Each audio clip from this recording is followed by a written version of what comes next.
नमस्कार दोस्तों, आपके अपने चैनल स्टडी बाई श्याम सुंदर सर पर बहुत बहुत स्वागत है।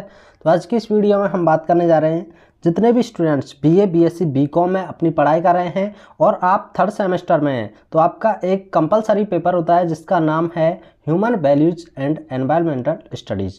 तो इस पेपर से संबंधित आपके जितने भी मोस्ट इंपोर्टेंट क्वेश्चन हैं इस वीडियो के अंदर कवर करा दिए जाएंगे।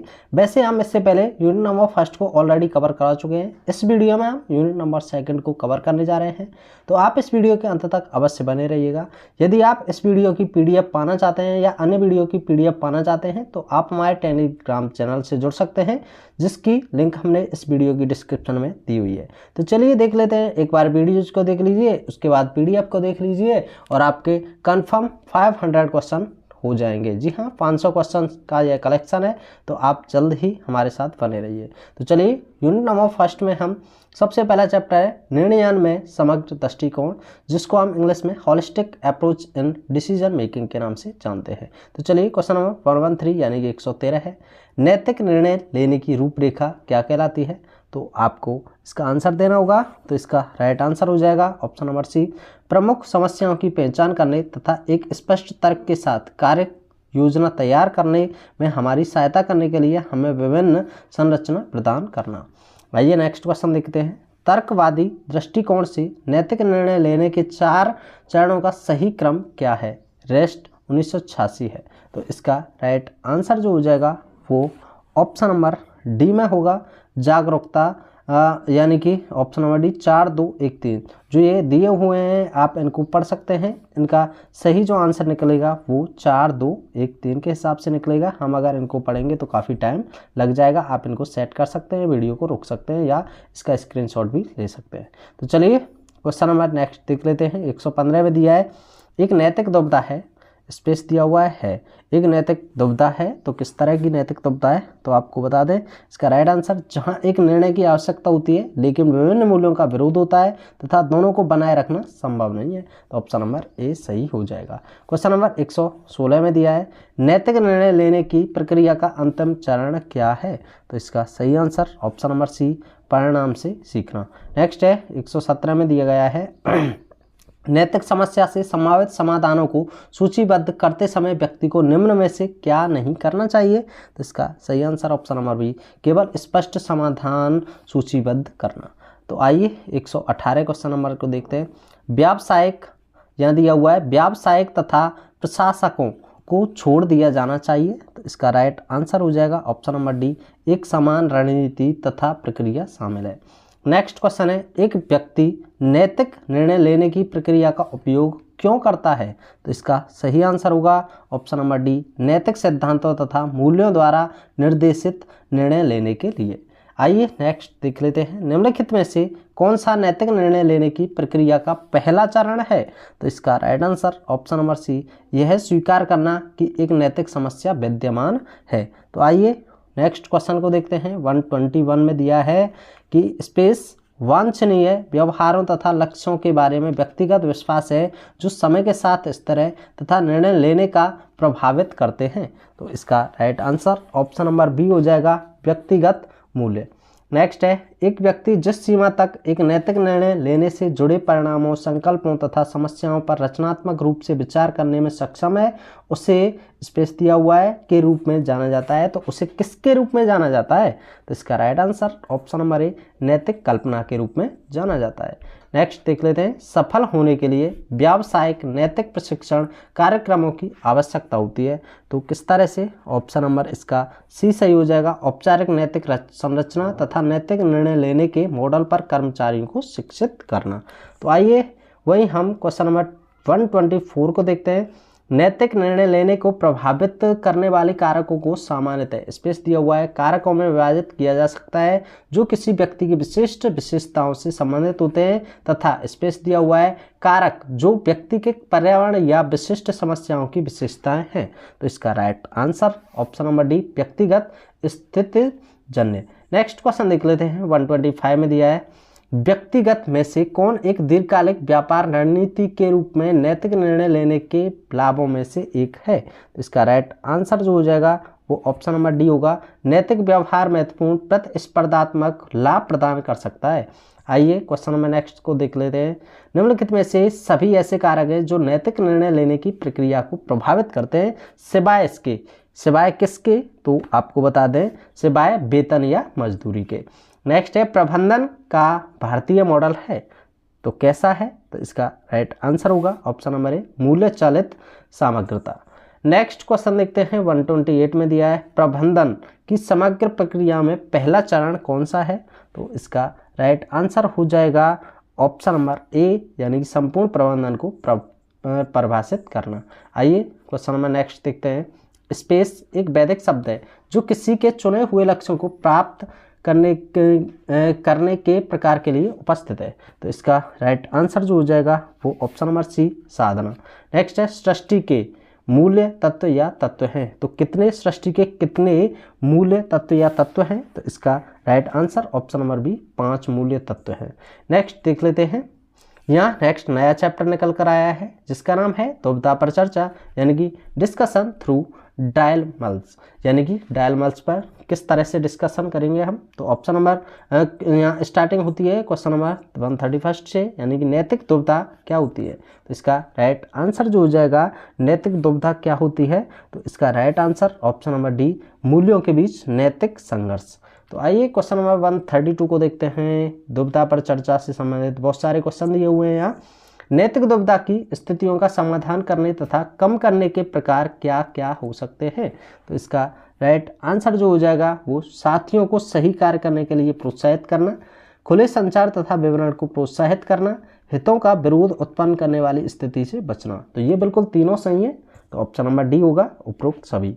आइए क्वेश्चन नंबर नेक्स्ट देख लेते हैं। इसमें से कौन सा एक कारक है जो नैतिक तथा अनैतिक व्यवहार को प्रभावित करता है, तो इसका राइट आंसर हो जाएगा ऑप्शन नंबर ए नैतिक दुविधा। नेक्स्ट देख लेते हैं। क्या यहाँ कोई नैतिक दुविधा है और यदि हाँ तो आप इसे कैसे परिभाषित करते हैं। पेशेवर तथा नैतिक अभ्यास निर्णय रणनीति के जिस चरण के दौरान उपयोग किया जाएगा, तो इसका राइट आंसर जो हो जाएगा वो ऑप्शन नंबर डी समस्या की पहचान करना।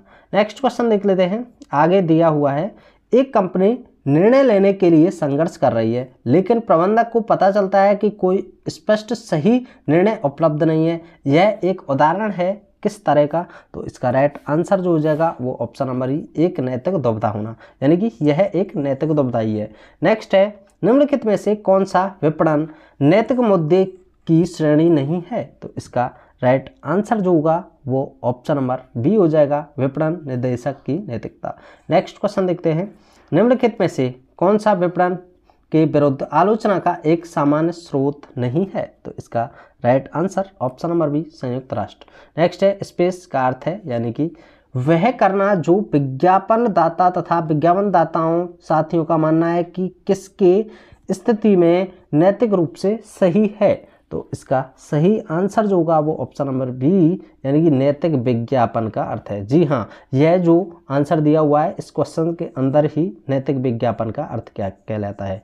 नेक्स्ट क्वेश्चन देख लेते हैं। 139 में दिया है विपणन संचार से संबंधित नैतिक समस्याओं में यह तथ्य शामिल है कि वे स्पेस तथा अपरिहार्य हैं, वे फिर से स्पेस दिया है, आवश्यकताओं को उत्पन्न करते हैं, फिर से स्पेस दिया है, को सुदृढ़ करते हैं तथा फिर से स्पेस दिया है एवं फिर से स्पेस दिया है को बनाए रखते हैं। तो यानी कि यहाँ क्या क्या भरना चाहिए इन ऑप्शन में से, तो इसका राइट आंसर होगा तो ऑप्शन नंबर ए सही हो जाएगा घुसपैठ और कृत्रिम उपभोक्तावाद, असुरक्षा, सामाजिक और रूढ़िवादिता। तो यह आप भर सकते हैं और यह बिल्कुल आपका आंसर क्वेश्चन का आंसर सटीक हो जाएगा। क्वेश्चन नंबर नेक्स्ट देखते हैं। विज्ञापन में अति प्रसन्नता एक नैतिक है। जी हाँ, विज्ञापन में अति प्रशंसा एक नैतिक है, तो किस तरह की, तो इसका right answer option number A प्राचीन क्षेत्र यानी कि कभी कभी ठीक है कभी कभी नहीं। नेक्स्ट क्वेश्चन है कौन सी विशेषता विपणन में नैतिकता से संबंधित नहीं है, तो इसका right answer option number D carbon उत्सर्जन व्यापार। नेक्स्ट क्वेश्चन देख लेते हैं।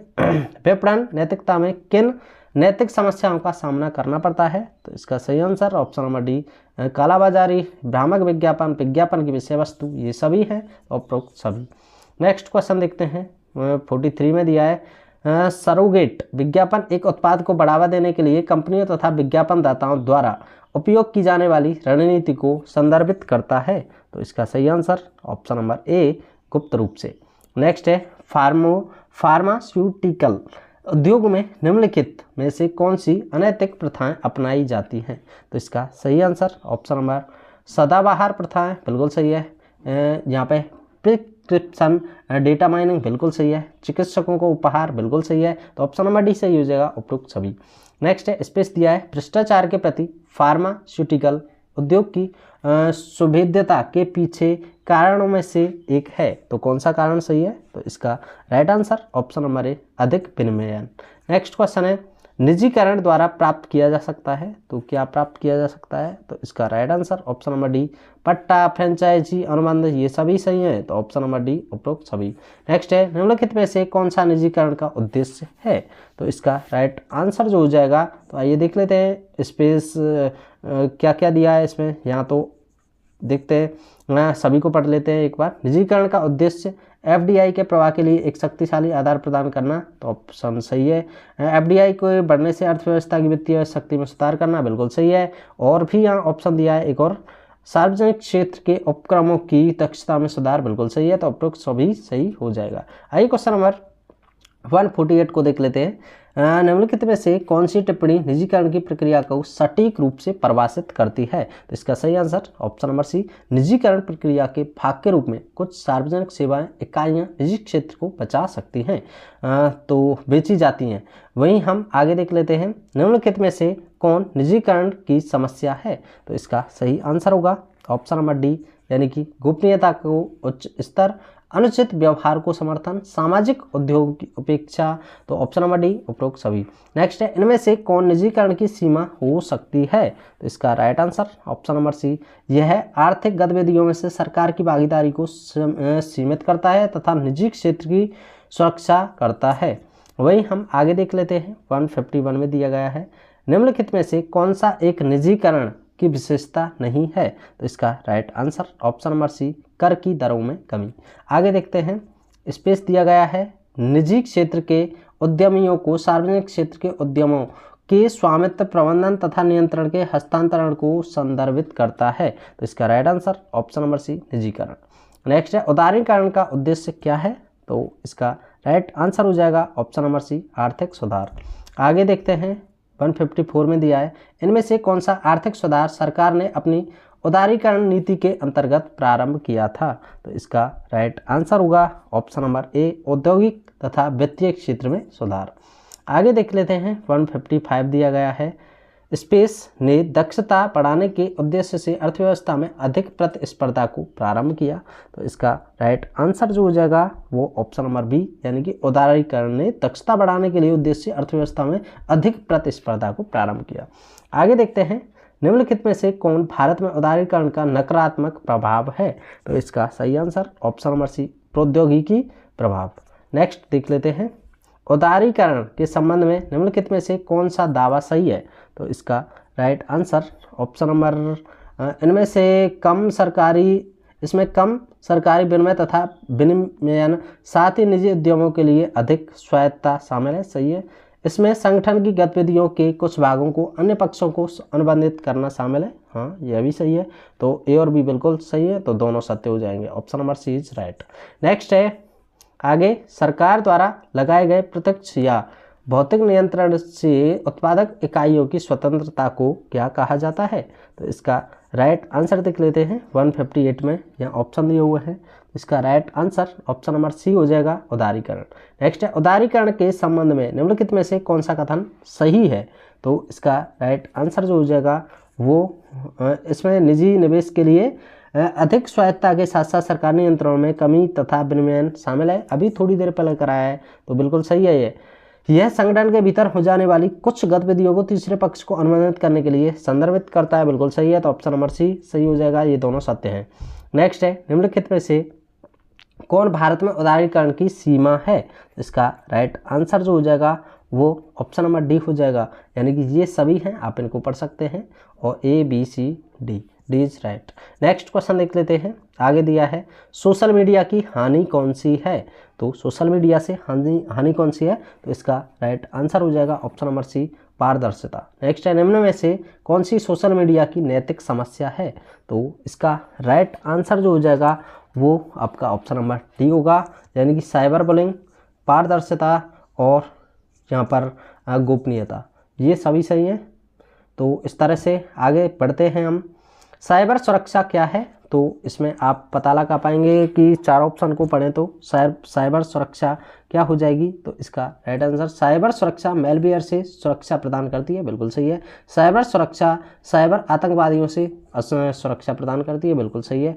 साइबर सुरक्षा साइबर हमलों से एक प्रणाली की सुरक्षा करती है, बिल्कुल सही है। तो यहाँ ऑप्शन नंबर डी उपरोक्त सभी।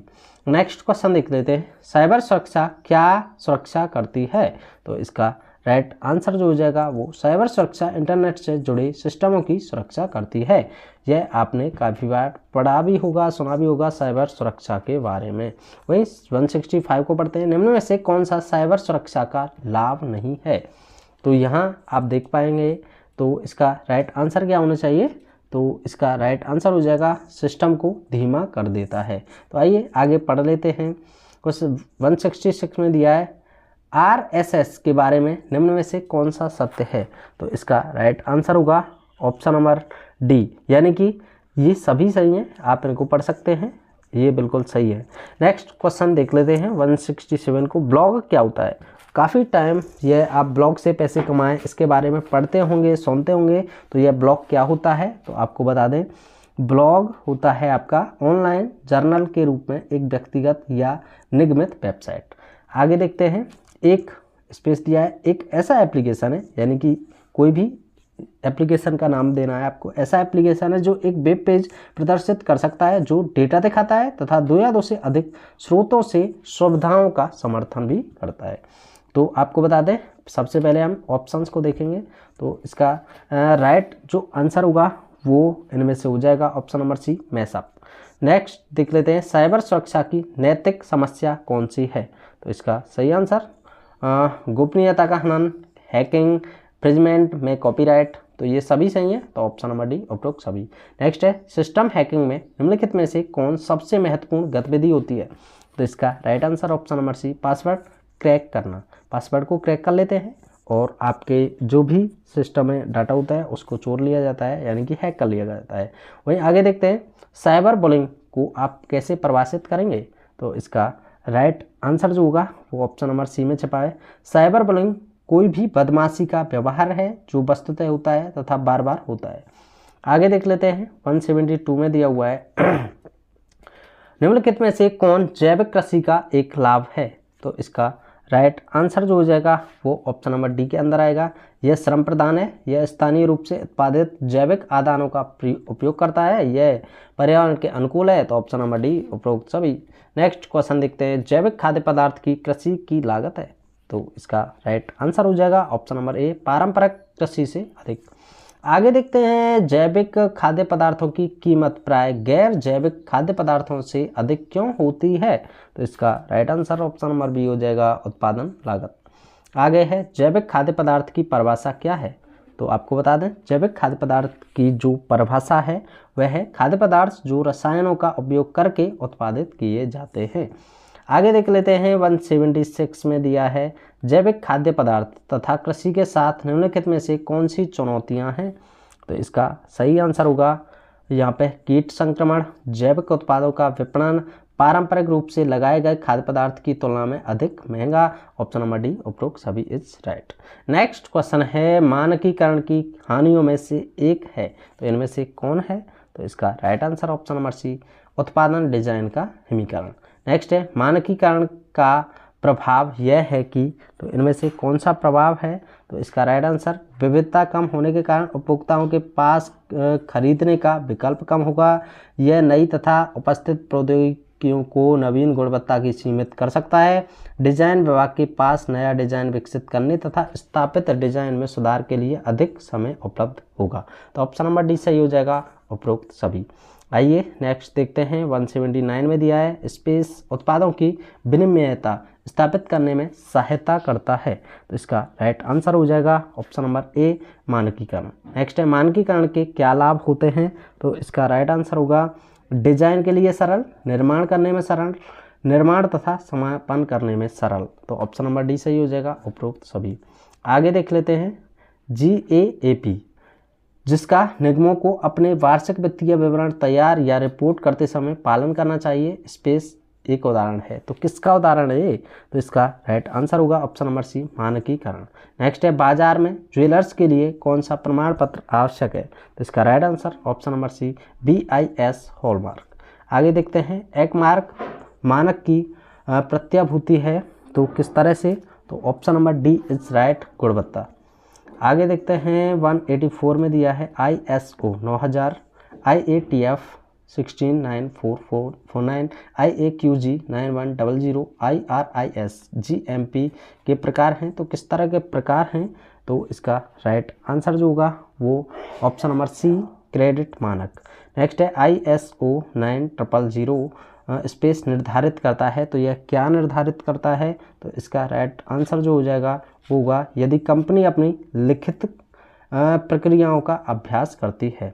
आगे है ISI मार्क भारत में स्पेस उत्पादों के लिए एक प्रमाणन चिन्ह है।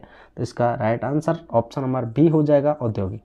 नेक्स्ट क्वेश्चन दिया हुआ है नैतिक दुविधा के जोखिम क्या क्या होते हैं। तो इसका राइट आंसर जो हो जाएगा वो ऑप्शन नंबर डी, यानी कि व्यक्तिगत चरित्र तथा मूल्यों की असफलता, संगठन के लक्ष्य सामाजिक मूल्यों के विपरीत हैं, व्यक्तिगत मूल्यों के विपरीत सहकर्मी दबाव का तनाव। तो ऑप्शन नंबर डी उपरोक्त सभी।